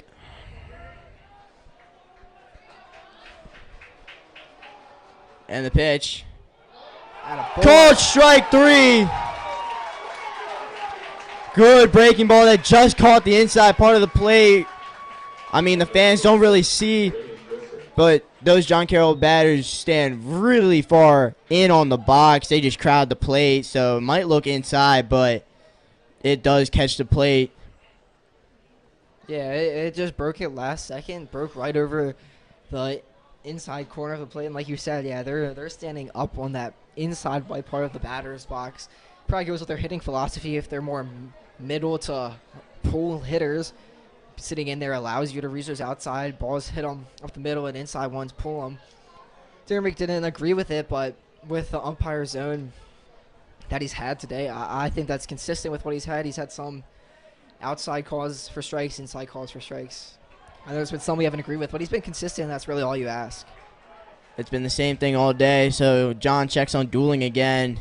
At a little conference over on the pitcher's mound, Trav and Wolf talking with John about a little bit of strategy here. That fastball from Ellerman. Yeah, you'd like to see that if your Coach Kerr, 2 of your leaders, going out to talk to, not a young guy, but a guy first year on varsity, making a really important appearance in this game. That slider just outside.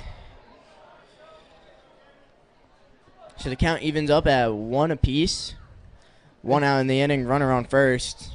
And John's always been somebody who he does most things with confidence. And in a situation like this, that's going to work for him. He's going to come in the game saying, like, yeah, I should be here, and yeah, I'm the best one for the situation. And for a pitcher, that's a good mindset to have. You want to think you can overpower the batter and just get what you want. So swing and a miss, and the throw by Wolf is in time. Dueling caught out, stealing, and Ellerman gets the second out of the inning before finishing the at-bat with Kritzer, who just had a swing and a miss. A little bit of a hit and run, but did not really work. Great throw there by Braden Wolf. I mean, absolute cannon. Braden Wolf said, "You're not taking second base on me again," and just gunned him down. So the 1-2 from Ellerman. Slider just a little bit high of the zone. Definitely caught all of the plate, but a little bit high on the shorter batter of Kritzer. Yeah, and now if you're John, you just attack the batter. This is the 9-hole. Just got to get him here. The 2-2. Cut on and miss. Strike 3. John Ellerman gets out of the 6th. No runs. Cardinals have a chance to do something here with Ethan Frank leading off the bottom of the inning, and then Will Heck and Caden Barmer to follow. Cardinals still down only 1 as we head to the bottom of the 6th.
Ethan Frank leads off against the new pitcher, Zach Olszewski.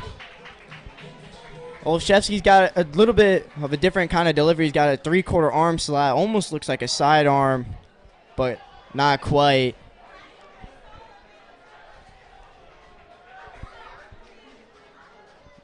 But Frank, his first pitch, he's going to foul it back into the parking lot. See, with this huge crowd tonight, you can't really hear if it hits a car or not, but we haven't seen any foul balls close. And Frank cuts way ahead of that slider. Again, it's another slow. It's a slow fastball with a slow breaking ball that follows. So the 0-2 to Frank takes low for a ball.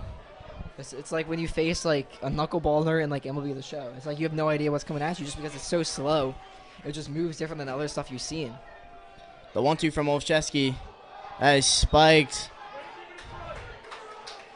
And with the weird delivery, horizontal arm slot, a lot more horizontal than vertical movement is going to be on just any pitch that Olszewski throws. That pitch is outside, so Frank battles back from down 0-2 to make the count full. Yeah, good idea. He's got to be ready to swing. They're not going to want to walk him to get hack up. Olszewski's pitch. Called strike 3 at the bottom of the zone. I'm not sure what Frank was looking for, but it was not that fastball from Olszewski. Yeah, I think Frank thought it was a little low. I thought it was good up here. So did the umpire. I agree with that call. Really, I mean, your two hottest hitters, Hack and then KB. This could be their last time getting up. This is what you want. You want the magic to happen. That one's called for a strike. That one looked Yeah. like almost lower than the strikeout on. Yeah, that one I Frank. do disagree with. I think the umpire he likes them low and outside. That one too low, bounces on home plate. But the Cardinals only down by 1. You have 5 more outs left in this game, possibly. And that one just in the umpire's sweet spot, definitely not the hitter's sweet spot. So Hack's got to adjust on a 1-2 count if he wants to start a little rally here or something for the Cardinals. That slider, good take by Hack. Yeah, this delivery and pitch mix, it's really weird. It's just throwing off the two Carroll batters we've seen so far. The 2-2 from Olszewski. And it's hit, laced up the middle. But a good play by Miguel Leon to get out Hack at first in time. So there's 2 outs in the inning. Caden Barmer, who's reached on all 3 at-bats, a walk, a single, and a double. Going to try and keep the magic going. Yeah, Maybe a little 2-out rally. Good play by Leon. I pulled him into where second base. I thought he was going to fall over for a second there, but would have keep his composure and make a good throw. Olszewski's first pitch to Barmer is low. I do think this delivery might be one that a lefty benefits from more than a righty. That one's outside and a little low. John Carroll bench and fans thought that was a strike. Yeah, the John Carroll fans complaining again about the calls by the umpire. Well, the count is 3-0 on Barmer very quickly.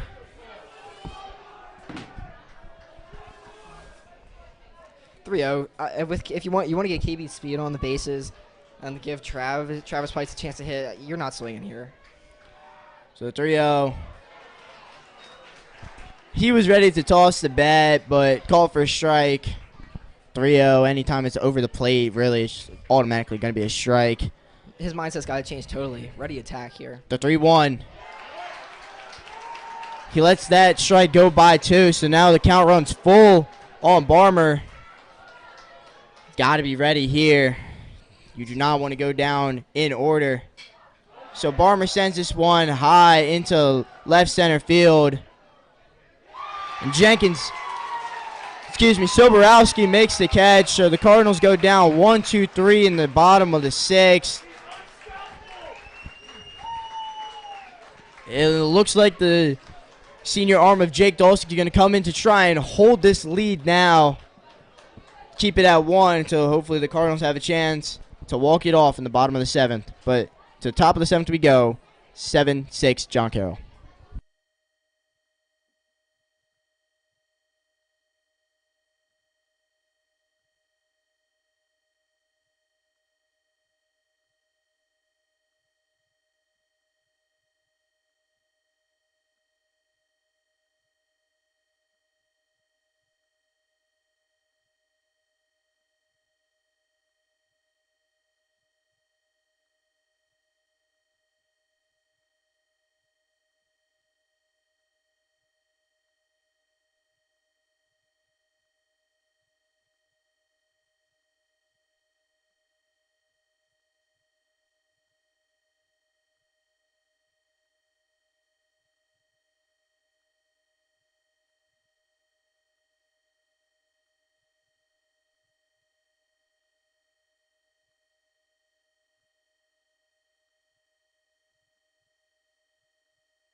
Little bit of defensive changes for the Cardinals here in the 7th inning. Jake Lindsey's over at second base now. But John Carroll has the top of the lineup, led by Joey Cudon and Casey Carpenter and Dallas Brooks due up in this inning. Yeah, it's hard as a reliever. You come in, you basically really can't give up any runs, or you really don't want to, but not that you just have to face their top. So Dolsky, though, breaks in a good off speed. Got to get ahead against these 1, 2, 3 hitters for John Carroll. The 0-1 from Dolsky is hit into right field, but Hack charging in and makes the grab. Cudon is retired again in this game. First out is always super important in these situations. So now Casey Carpenter, the third baseman.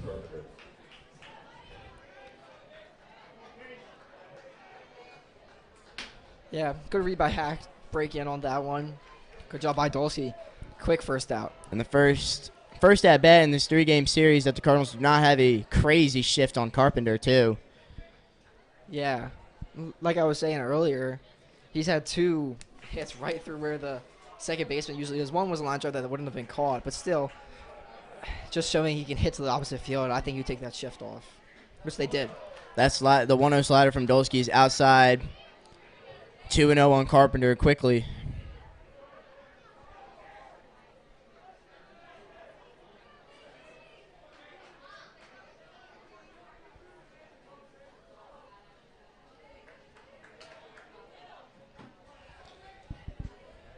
Dolsky's ready. The 2-0. Cut on and missed by Carpenter. I mean, he's a pull hitter, but you're not going to hit a ball that's on the line right there. Yeah, good pitch by Dolsky. Fastball in. Carpenter's one of these John Carroll batters, not too far in towards the plate. And he hits this one to the other side, but Lindsey's there. Not playing the shift. Works out for the Cardinals as they get the second out of the inning. Great job by Jake Dolsky right now. Great job by Coach Kerr. He has the shift on, realizes, hey, this guy can hit it over there. We'll play him a little shift, but pretty normal. And then that's why you adjust, and that's why Coach Kerr with a great decision there not to just stick in his ways, move Lindsey over, and that's an easy play for Lindsey. So now the catcher Dallas Brooks is gonna come on, and he's first pitch swinging. Anthony's gonna take it to the bag himself. To the Cardinals, and Jake Dolsky shut down 1, 2, 3. Top 3 hitters on John Carroll's team by far in order. Great efficient inning from Dolsky, and he is pumped up walking off the field. Cardinals now just have to get a couple of runners on, couple of runs in, and they can win this game and avoid the 3-game sweep.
Olszewski's going to come out again for his second inning of work. Hopefully the Cardinals make it a short appearance. But they got 3, 4, and 5 due up. Travis Pites, Brandon Wolf, and Thomas Pilarski. 3 of your most experienced guys on this team. Yeah, 3 senior veterans slash leaders on this team.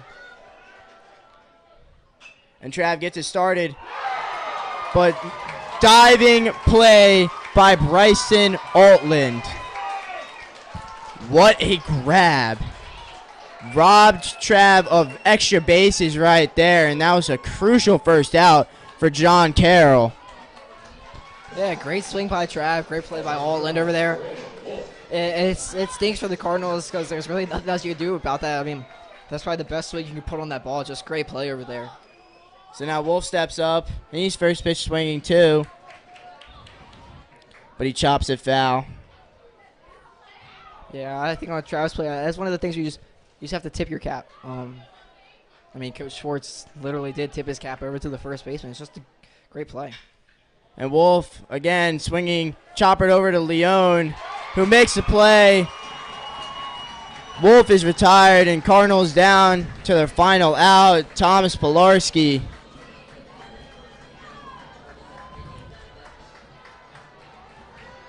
Number 22, Thomas Polarski.